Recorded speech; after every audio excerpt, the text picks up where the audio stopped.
પહેલાં તો હું સ્પષ્ટ કરવા માંગુ છું કે આ ફરીથી લીકનો મેટર નથી, પરંતુ આરોપીઓ એનો ટેલિગ્રામ યા અલગ અલગ સોશિયલ મીડિયા મારફતે એવા પ્રોજેક્શન કરતા હતા કે એના પાસે રીનીટનો એક્ઝામનો પેપર છે, અને આ લોકો એવા ગ્રુપોમાં એવા મેસેજ કરાવતો હતો કે ગઈ વખતે પણ તમારો સક્સેસ રેટ 70% 80% થયા, અને આ વખતે પણ તમે જેટલી બી પેમેન્ટ જોઈએ છે હું આપી દઈશું. ઉદાહરણ તરીકે ટેલિગ્રામમાં એનોય માણસો 2-3 એડ થઈ જતા હતા અને ત્યાં મેસેજ મોકલતા હતા કે મને નીટનો પેપર જોઈએ, ગઈ વખતે પણ તમારો 70થી 80% મેચ થયા હતા, તો આ વખતે પણ જોઈએ છે. તો આ કહેતા હતા મળી જશે, ફૂલ પેપર મળી જશે, એડવાન્સ આપો.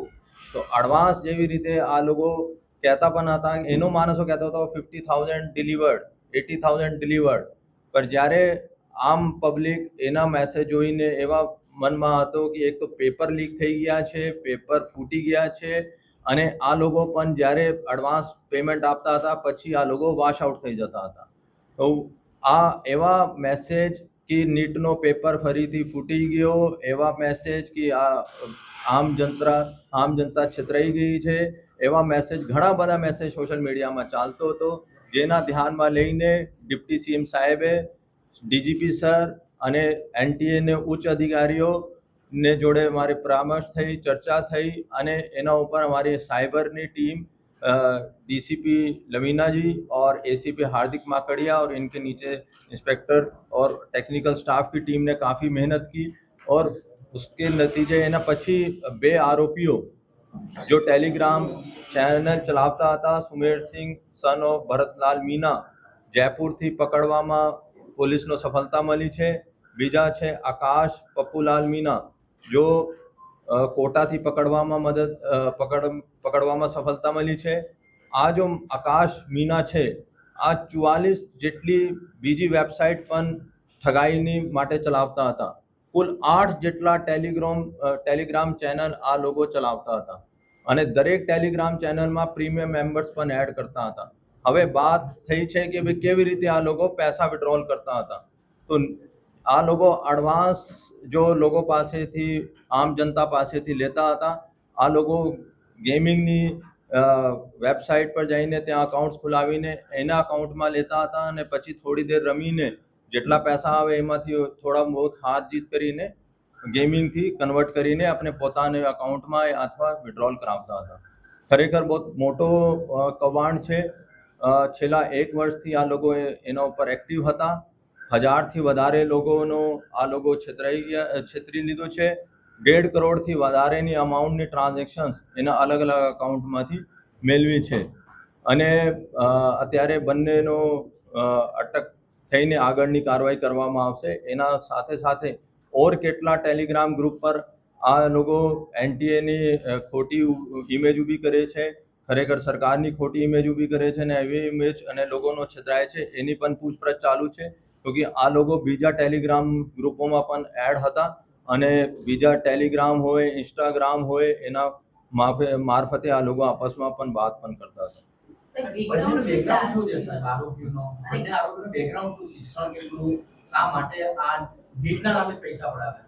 સુમેરસિંહ Bharatlal Meena ITI electronics pass out છે, અને આકાશ મીના આ BA પાસ આઉટ છે, અને ફક્ત એનો લાલચનો પૈસા અને ઠગાઈનો પૈસા માટે પહેલાં એના સાથે સાથે નીટની સાથે સાથે ઘણા બધા એવા ફ્રોડ પણ કરે છે, જેનાથી આ લોકો સાયબર ફ્રોડ, જેના OTP fraud, financial fraud, investment fraud પણ આ લોકો કરતા હોય. આરોપી છે કે એમની સાથે અન્ય કોઈ સંકળાયેલા છે, આખી ગેંગ છે, કઈ રીતે આખું કૌભાંડ? એમાં 2 તો આ મુખ્ય આરોપીઓ છે જો ટેલિગ્રામ ગ્રુપ ચલાવતા હતા. એના સાથે સાથે 2-3 માણસો અમારા રડાર પર છે જો એના લોકોનો પૈસા વિડ્રો કરવા માટે પણ મદદ કરતા હતા. એવી રીતે મોટો ગેંગ છે. અત્યારે અમારે ટીમો ઘણી બધી રાજસ્થાન, વેસ્ટ બંગાળ અને બિહાર બાજુ છે, અને ઉમ્મીદ છે કે બાકી આરોપી બી ટૂંક સમયમાં પકડી જશે.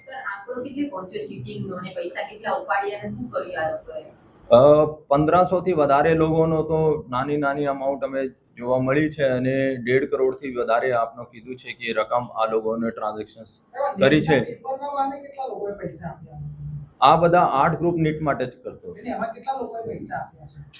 કીધું ને કે તમારો ટોટલ 1.5 કરોડ અને 1000 થી વધારે લોકોનો પૈસા. નીટના પૈસા? હા હા.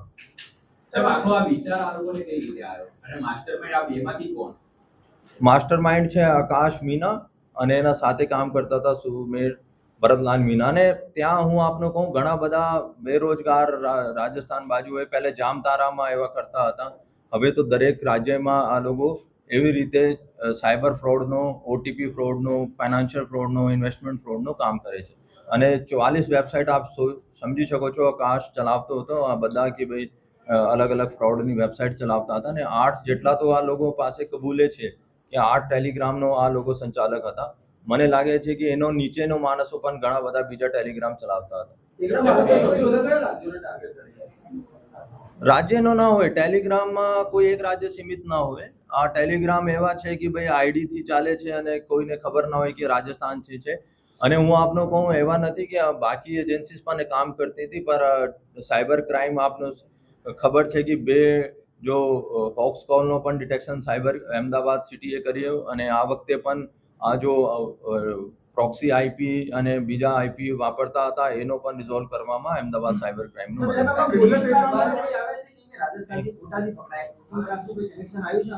નહીં. હવે કોચિંગ ક્લાસનું હું આપને કીધું કે કદાચ હોય પણ, પર ત્યારે તો બધા એનો સોશિયલ આઈડી ઉપર ઓપરેટ કરતા હોય, તો એને કોઈ એવા નથી કે કોઈ એની ડાયરેક્ટ આઈડી બનાવી હોય યા હોઈ શકે. હું ના નહીં પાડું, પર જ્યારે જ્યારે ઇન્વેસ્ટિગેશન આગળ વધશે બધાનું નામ ખુલશે.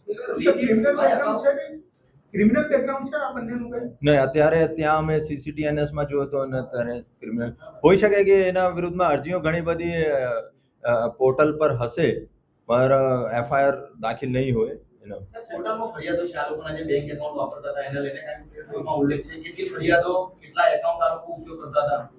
એ અલગ અલગ ગેમિંગ નો અકાઉન્ટ્સ કરતા હતા. ને ગેમિંગ્સમાં જैसे ઉદાહરણ તરીકે આજે એક અકાઉન્ટ ખોલ્યો ગેમિંગ એપમાં, એમાં આજનો દિવસની ટ્રાન્ઝેક્શન થઈ, પછી બીજા દિવસે બીજા અકાઉન્ટ ખોલીને બીજા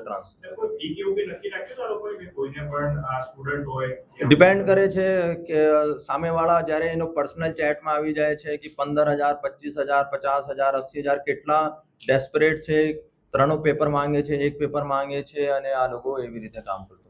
સાહેબ પેપર લીક જે થયું નીટનું, પેપર લીક નથી, આની અગાઉની વાત, એની પહેલા કેટલા લોકો ભોગ બની ચૂક્યા છે અને એ સમયગાળા પછી કેટલા લોકો ભોગ બની ચૂક્યા છે?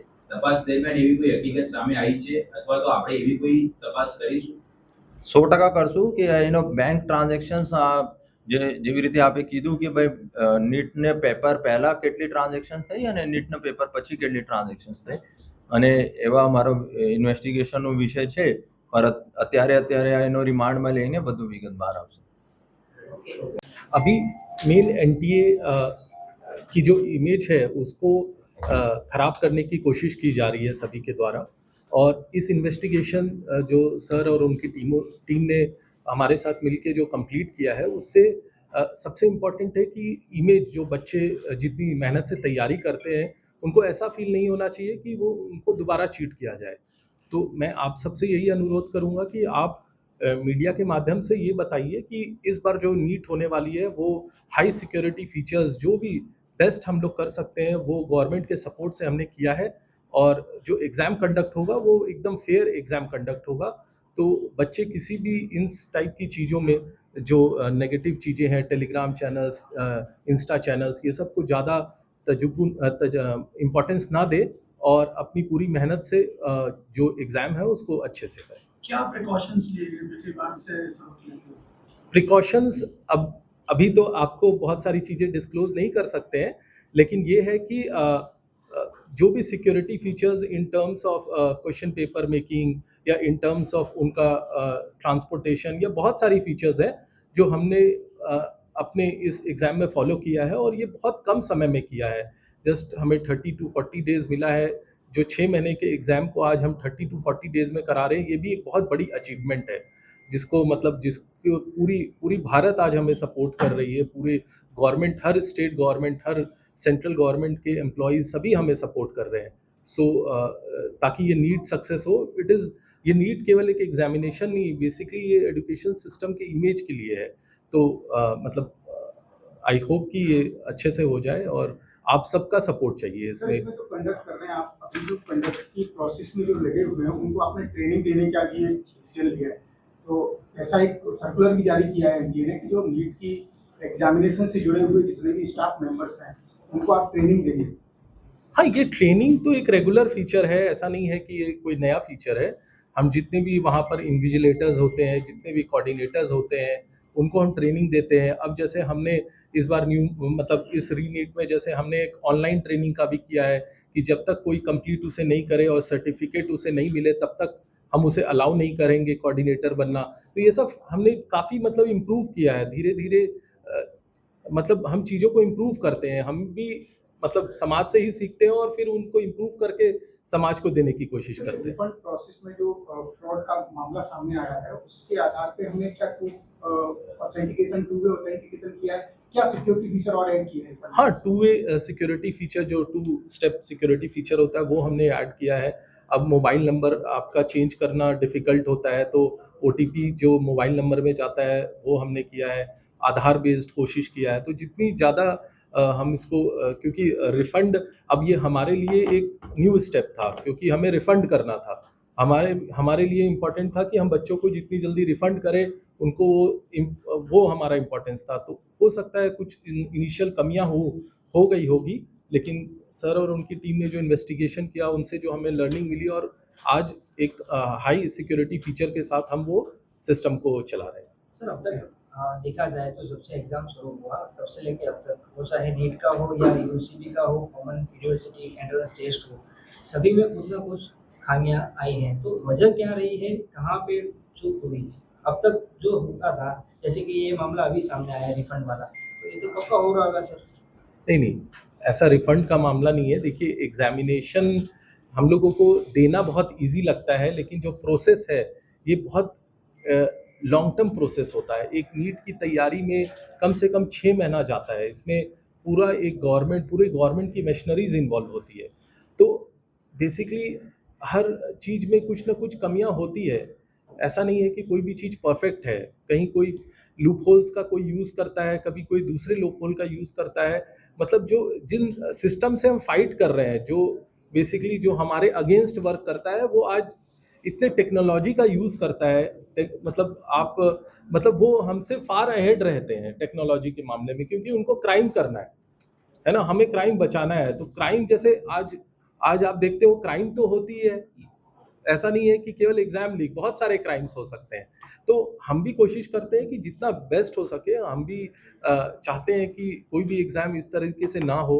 मतलब क्योंकि इससे बच्चों को काफ़ी नुकसान होता है। तो हमें मेन चाहिए कि जो ये काम कर रहा है उनके अगेंस्ट भी हम मुहिम करें। मतलब इसमें आप लोगों का रोल इम्पोर्टेंट है। माय नेम इज़ आकाश जैन। मैं रेवेन्यू सर्विस 2013 बैच का हूँ।